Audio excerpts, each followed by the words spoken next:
ಇವತ್ತು ವಾಂಖೇಡೆ ಮೈದಾನದಲ್ಲಿ ಬೆಂಕಿ ಮ್ಯಾಚ್ ನಡೀತಿದೆ. RCB ಮತ್ತು ಮುಂಬೈ ನಡುವೆ ಯಾರಿಗೆ ಗೆಲುವು, ಕೊನೆಯ ಓವರ್ ತನಕನೂ ಉಸಿರಿಟ್ಕೊಂಡು ನೋಡೋ ಪಂದ್ಯ.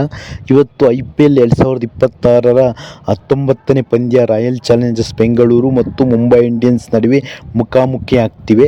ರಾಜಸ್ಥಾನ್ ವಿರುದ್ಧ ಸೋತು ಬಂದಿರುವ RCB ಮತ್ತೆ ಗೆಲುವಿನ ಹಾದಿಗೆ ಮರಳೋಕೆ ಸಜ್ಜಾಗಿದೆ. ಇನ್ನೊಂದು ಕಡೆ KKR ವಿರುದ್ಧ ಗೆದ್ದ ನಂತರ 2 ಪಂದ್ಯ ಸೋತಿರುವ ಮುಂಬೈ ತವರಿನಲ್ಲೇ ಗೆಲುವಿನ ಲಯಕ್ಕೆ ಬರೋಕೆ ಕಾಯ್ತಿದೆ. ಇದು ಸಾಮಾನ್ಯ ಪಂದ್ಯ ಅಲ್ಲ. ಇಬ್ಬರು ತಂಡಗಳು ಗೆಲುವಿಗಾಗಿ ಜಿದ್ದಾಗಿ ಹೋರಾಡೋ ಪಂದ್ಯ. ಎಲ್ಲರ ಗಮನ ಸೆಳೆಯೋದು ಕೊಹ್ಲಿ ಮತ್ತು ರೋಹಿತ್ ಅವರ ಸಮಾಗಮ. ಕ್ರಿಕೆಟ್ ಅಭಿಮಾನಿಗಳು ಕಾಯ್ತಿರುವ ಕ್ಷಣ ಇದು. RCB ಕಡೆ ನೋಡಿದರೆ ಬಲಿಷ್ಠ ಬ್ಯಾಟಿಂಗ್ ಕ್ರಮಾಂಕ ಇದೆ. ಕೊಹ್ಲಿ, ಪಡಿಕ್ಕಲ್, ವೆಂಕಟೇಶ್ ಅಯ್ಯರ್ ಯಾರಾದರೂ ಒಬ್ಬರು ಹಿಡಿದ್ರೆ ಪಂದ್ಯ ತಿರುಗೋದು ಖಚಿತ. ಆದರೆ ಆರಂಭಿಕ ಆಟಗಾರ ಸಾಲ್ಟ್ ಸ್ಥಿರ ಪ್ರದರ್ಶನ ಕೊಡಬೇಕು, ಇಲ್ಲದಿದ್ದರೆ ಒತ್ತಡ ಹೆಚ್ಚಾಗುತ್ತೆ.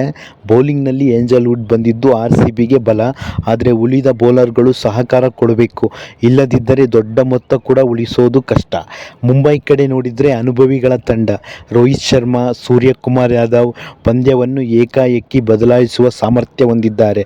ಹಾರ್ದಿಕ್ ಪಾಂಡ್ಯ ಬಳಗ ಹಿಂದಿನ ಸೋಲುಗಳಿಂದ ಹೊರಬಂದು ಗೆಲುವಿಗೆ ಮರಳೋಕೆ ಉತ್ಸಾಹದಲ್ಲಿದ್ದಾರೆ. ಪಿಚ್ ಬಗ್ಗೆ ಹೇಳಬೇಕಾದ್ರೆ ವಾಂಖೇಡೆ ಬ್ಯಾಟ್ಸ್ಮನ್ಗಳಿಗೆ ಸ್ವರ್ಗ.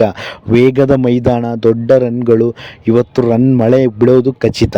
ಇಂದಿನ ಪಂದ್ಯದಲ್ಲಿ ದೊಡ್ಡ ಮೊತ್ತ ಬಂದಿದ್ದರೆ ಇವತ್ತು ಇನ್ನೂ ಜಾಸ್ತಿ ಆಗೋ ಸಾಧ್ಯತೆ ಇದೆ.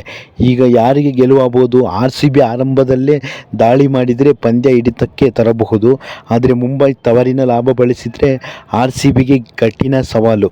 ಕೊನೆಯ ಮಾತಿಗೆ ಹೇಳಬೇಕು ಅಂದರೆ RCB ಜೋರಾಗಿ ಆಡಿದರೆ ಗೆಲುವು ಅವರದ್ದು, ಮುಂಬೈ ಒತ್ತಡ ನಿಭಾಯಿಸಿದರೆ ಜಯ ಅವರದ್ದು. ಆದರೆ ಒಂದು ವಿಷಯ ಖಚಿತ, ಇವತ್ತು 2 ತಂಡಗಳ ನಡುವೆ ದೊಡ್ಡ ಮಟ್ಟಕ್ಕೆ ಮನರಂಜನೆ